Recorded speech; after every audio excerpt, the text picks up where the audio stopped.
Welcome to the M&P Pod. I'm. You're supposed to say I'm in. We'll get this eventually. Okay, I'm M, And I'm P. and this is the M&P Pod. Da-da-da. Today we are talking about. Well, first of all, happy holidays, whatever people celebrate. It is that weird time between Christmas and New Year's where we don't know what day it is, what time it is, and our bellies are constantly full. But today happens to be December 27th, 2017. And we're on holiday break, and we've been watching a ton of movies over this break. And I think we're going to talk about some of them. Yeah. So a few interesting stuff came up. I guess during the break, we had a chance to sit down and watch Guess Who's Coming to Dinner, Mm-hmm. and that kind of sparked a bit of a let's watch deep movies about the deep racial divide in North America phase Yeah, of our holidays. yeah. We kind of watched that movie. We wanted to watch it, and I think it's good. Um, Learning, like, it should be homework for everyone to watch Guess Who's Coming to Dinner. And we're talking about the 1967 version with Sidney Poitier. The early 2000s version with the dearly departed Bernie Mac is also great and it's funny, but we're talking about the OG Guess Who's Coming to Dinner.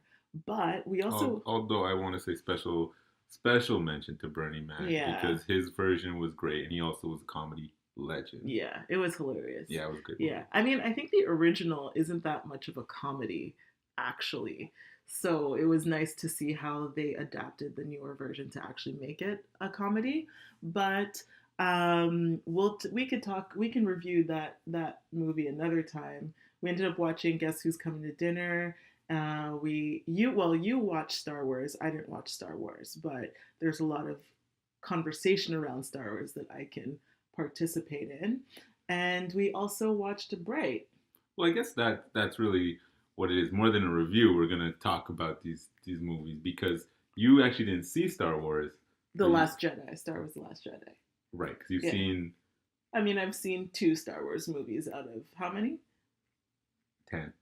Oh, Oh no, 9 out of 9. out of nine. So I've seen two out of nine. Like I said last time, I'm not really into Star Wars, and I kind of got lured in by their casting, which was a little bit deceitful, and I was able to watch, the second one that came out. I think it was just accompanying you for the Rogue One, but I didn't come with you for the Star Wars: The Last Jedi. I'm sure it's a good movie, but there's a lot of conversation around the movie as well. So where do we want to start in those three movies that we've seen over the holidays? I mean, jump right into Star Wars. Let's set the talk up, and then I guess we can kind of talk about it. Okay, well, when you came home from watching Star Wars, you said you mentioned that you really liked it, and it was probably one of your favorite or second favorite of the whole series. I don't know if you said it was your actual favorite, but you really really liked it out of the nine. So besides A New Hope, I'd say it's my second favorite movie in the series. I'm somebody who started watching the movies after the first three came out. Then I watched the second trilogy as it was coming out in the theaters, and I've been watching this new trilogy as it's been coming out. And so out of all those movies, I think it's the second best one that the series has released. See, all of that sounds foreign to me. First trilogy, second trilogy, meh. I mean, the big thing to remember is that there are 9 movies that will eventually come out in this one story. I've seen 8 of them, plus the spin off, so I've seen a ton of them. Yeah, I think I'm the only person who actually, doesn't understand Star Wars or like fully like it or is into it or whatever. But so you came home and you were like, you really like this movie. I remember you were pretty hyped actually. And then like a couple of days later, you I was surprised, like you told me, people are upset because the cast was too diverse. They added spoiler alert, spoiler alert, spoiler alert. They added a new character who is of Asian descent, and the internet what broke. So, I mean, it started with some online bullying of the Asian the Asian actress who played the character Rose in the movie. Mm-hmm. And so I was thinking to myself, whoa, people are really getting this excited because of her part in the movie. I was a bit surprised about it. And then I actually went online and started looking it up. And there's a whole backlash. Mm-hmm. So the movie, from critics' point of view, 90%, everybody loved it. Go to Rotten Tomatoes, and when you see what the fans are saying, it's like in the 50s. So why is this discrepancy and why do people not like it so much as the critics? Well, that's what everybody's trying to figure out. And the explanation that seems to be coming up more and more now is it's too progressive, there's too much diversity, and there's not enough traditional, and I'm making air quotes, traditional Star Wars for the fans. So my question is, I have two questions. Can there be too much diversity? Is that like a thing where something is too diverse? And second, what's traditional Star Wars with air quotes? So traditional Star Wars is Luke Skywalker, it's Harrison Ford, it's Carrie Fisher. Well, I mean, rest in peace. Rest in peace. I mean, she's traditional Star Wars. She's Yeah, one of the okay. characters that started with the original movie and continuing, to these new movies is in it. Um, that's traditional Star Wars. It's very Hmm. hmm. It's very, hmm. I guess we want to say what? Caucasian? Yeah, White? it's It's not that diverse. it skews in a certain direction. Mm, that's kind of light. It's lighter.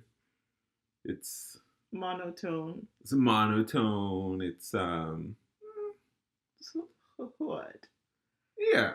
Okay, so it's basically it's really white. Let's just call it what it Traditionally, is. it's really white. Yeah. And so now we have the main character is a black actor who's British. We have another lead is a female character who is also white, but she's female. She's a woman. Mhm. I don't know if female's politically correct, but she's a woman. And then they added another character who is Asian, of Asian descent, and I think maybe of Vietnamese background, So that's right? Rose that you're talking about. Rose. So I guess that's like, and then they're saying that the bad guys are white, and so it just flips everything on its head because that's not how we're used to seeing white men. They're usually the heroes in movies and in Star Wars as well. That's how it used to be, right? You know, so in the original movies, the main hero, I mean the main villain, was voiced by James Earl Jones, Yeah. but was not really a black man. Mm-hmm. So the villains in the original Star Wars, I mean, I can't remember them really being quote unquote white, but It's implied that they're not. Is it implied that they're not white? actually quite the opposite. I mean, the old Star Wars movies, everybody's white. Mm-hmm. There's one or two characters who are kind of aliens or furries or robot or whatever, but I mean, everybody in those movies is white in the old ones. Mm-hmm. I think what's new about these movies is that people are looking at the distribution of the characters and seeing sort of the young female characters being good guys, Mm-hmm. the people of color, younger, being good guys, Mm-hmm. and then maybe seeing that the bad guys are represented more by these sort of middle-aged white guys and they're feeling a little bit threatened.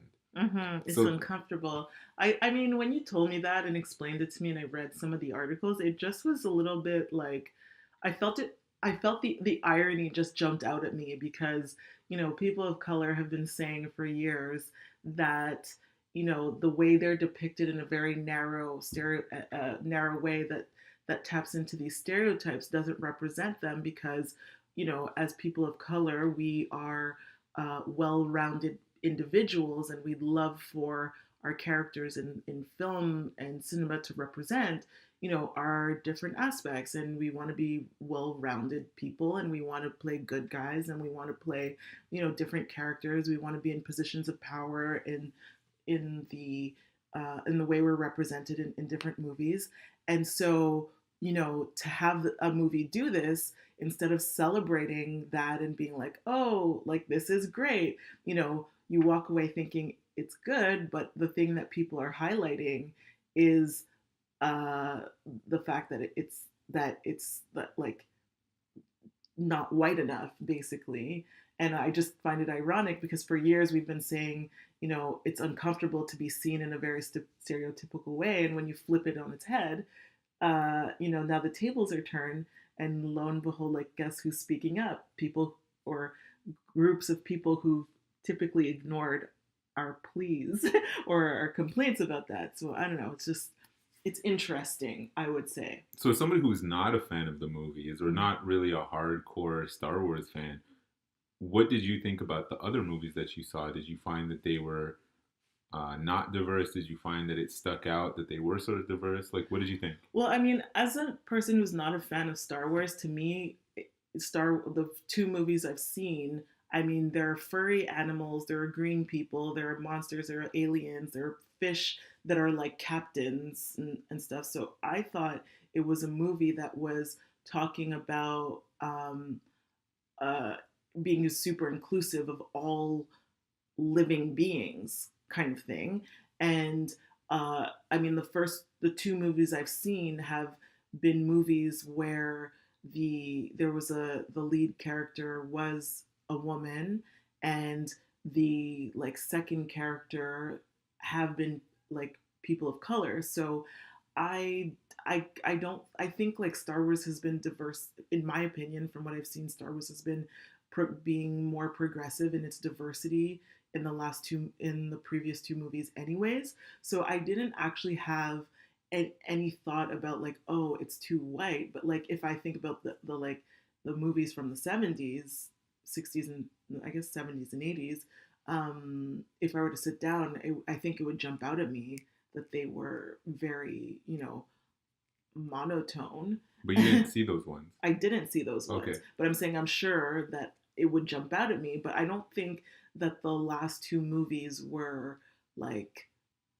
skewing one way, like that they were too white, in my opinion. But I mean, one thing that did jump out at me is that, like, I went to see the very first Star Wars movie I went to see was because I thought that Lupita Nyong'o was in the movie, and then when she was in the movie, she was an animated character, and so she wasn't really, in the film, and I was disappointed about that. And she makes a cameo back in this one, Mm-hmm. and it's kind of interesting because obviously, first of all, there's not a lot of space for her in the movie, so Mm-hmm. she doesn't have a big role in the movie. But secondly, she's off filming Black Panther. Yeah. So she's not really going to fly off to do this CGI thing. And the way they kind of teleport her into the movie is kind of interesting because,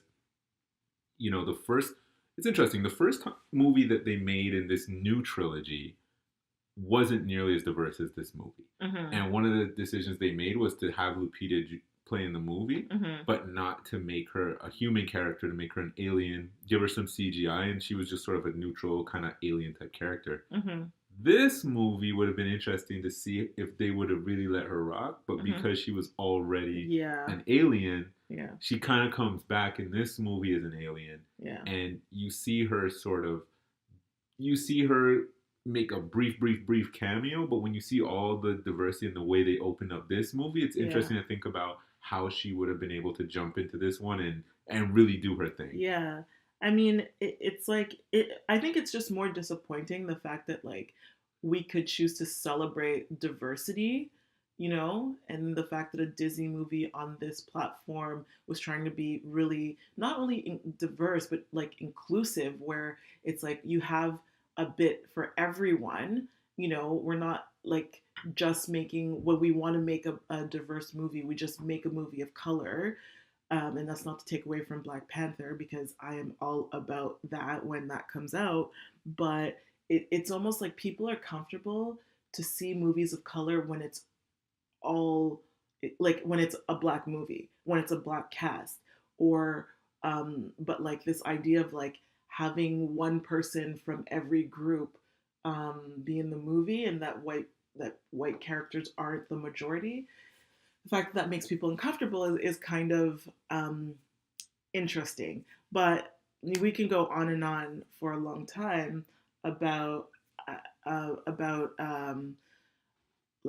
Star Wars, but I think there's a couple of other movies that we watched. So, what else did we watch? So we also watched Bright, which is the new Will Smith Netflix kind of also released in theaters movie, but I'm not sure which theaters it's actually in. Do you want to set up a little bit about what